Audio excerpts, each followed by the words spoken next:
তৃতীয়বার প্রধানমন্ত্রীর আসনে বসবেন নরেন্দ্র মোদী। একাধিক রাষ্ট্রপ্রধানকে আমন্ত্রণ শপথে। কি মন্ত্রক দাবি নীতিশ নাইডুর? দেশজুড়ে গেরুয়া ছড় না উঠলেও জোট সঙ্গীদের সঙ্গে নিয়ে ফের সরকার গড়ছে বিজেপি। তৃতীয়বার প্রধানমন্ত্রীর আসনে বসবেন নরেন্দ্র মোদী। আগামী 9 জুন রবিবার রাষ্ট্রপতি ভবনে শপথ নেবেন তিনি। প্রথমে শোনা গিয়েছিল সব ঠিক থাকলে 8 জুন প্রধানমন্ত্রী হিসেবে তৃতীয়বার শপথ নেবেন তিনি, কিন্তু এবার শোনা যাচ্ছে শনিবার নয়, রবিবারই তাঁর শপথ গ্রহণ অনুষ্ঠান। ক্ষমতায় ফিরলেও বিজেপির এবার ভালো শক্তি ক্ষয় হয়েছে। এমনকি একক সংখ্যা গরিষ্ঠতা থেকেও অনেক দূরে গেরুয়া শিবির। বিজেপির সরকার গড়ার চাবি যাঁদের হাতে। সে চন্দ্রবাবু নাইডু এবং নীতিশ কুমারের সঙ্গে আবার যোগাযোগ করেছে বিরোধী শিবিরও, যার ফলে এবার শরিকদের বাড়তি গুরুত্ব দিচ্ছে বিজেপি। তবে সরকারের রাজ কোনোভাবেই নিজেদের হাত থেকে ছাড়তে নারাজ মোদী শাহরা।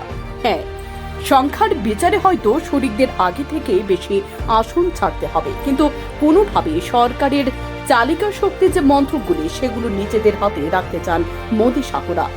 প্রথম 2 মোদী সরকারের ক্ষেত্রে শরিকদের অংশগ্রহণ ছিল নামমাত্র।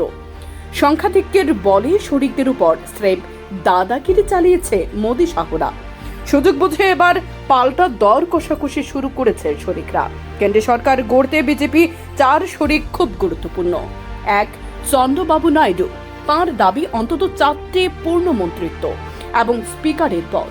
2, নীতিশ কুমার। তাঁর দাবি রেল সহ 3 পূর্ণ মন্ত্রিত্ব, একাধিক প্রতিমন্ত্রী এবং এনডিএ একটি সমন্বয় কমিটি গড়া, যার মাথায় থাকবে নীতিশ নিজেই। 3 নম্বর গুরুত্বপূর্ণ লোক হলেন একনাথ সিংহে। তাঁর বিশেষ দাবি নেই, গোটা 2 পূর্ণ মন্ত্রিত্ব। আর 4 নম্বর গুরুত্বপূর্ণ লোকটি হলেন চিরাগ পাসওয়ান। তাঁর দাবি 1 পূর্ণ মন্ত্রীর পদ ও 1 প্রতিমন্ত্রীর পদ।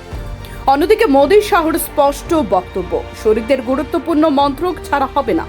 টিডিপিকে যেমন স্পিকারের পদ ছাড়া হবে না, খুব বেশি হলে ডেপুটি স্পিকারের পদ দেওয়া যেতে পারে। জিডিইউর খাতায় রাজ্যসভার ডেপুটি চেয়ারম্যানের পদ আগে থেকে আছে। বিজেপি শীর্ষ নেতৃত্বের স্পষ্ট সিদ্ধান্ত, কোনো গুরুত্বপূর্ণ মন্ত্রক ছাড়া হবে না শরিকদের। অর্থ মন্ত্রক, স্বরাষ্ট্র মন্ত্রক, বিদেশ মন্ত্রক এবং প্রতিরক্ষা মন্ত্রক ছাড়ার প্রশ্নই নেই। এখন দেখার বিষয় মোদী শাহের প্রস্তাব নাইডু এবং নীতিশ কতটুকু মানে।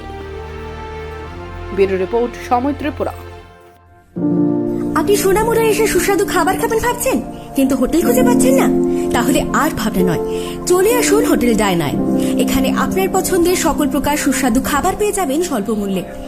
আমাদের এখানে রয়েছে সবজি, মাছ, মাংস, ভাত, তাছাড়াও রয়েছে বিভিন্ন সুস্বাদু বিরিয়ানি, তন্দুরি চিকেন, তন্দুরি রুটি। আমাদের ঠিকানা সোনামুড়া মধ্যবাজার, সোনামুড়া সিপাহীজলা, ত্রিপুরা। যোগাযোগ 600093383131 অথবা 9436178745। এছাড়াও রয়েছে হোম ডেলিভারির সুব্যবস্থা। আপনি কি আপনার পছন্দের মোবাইল কিনতে চান কিন্তু খুঁজে পাচ্ছেন না? আজই চলে আসুন মধুমিতা মোবাইল ফ্যাশনে। এখানে রয়েছে রিয়েলমি, স্যামসাং, অপো, ভিভো সহ সব ধরনের নামি দামি মোবাইল।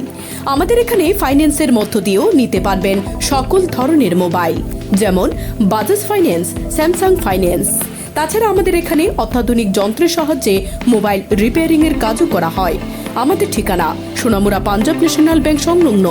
যোগাযোগ 9856492846।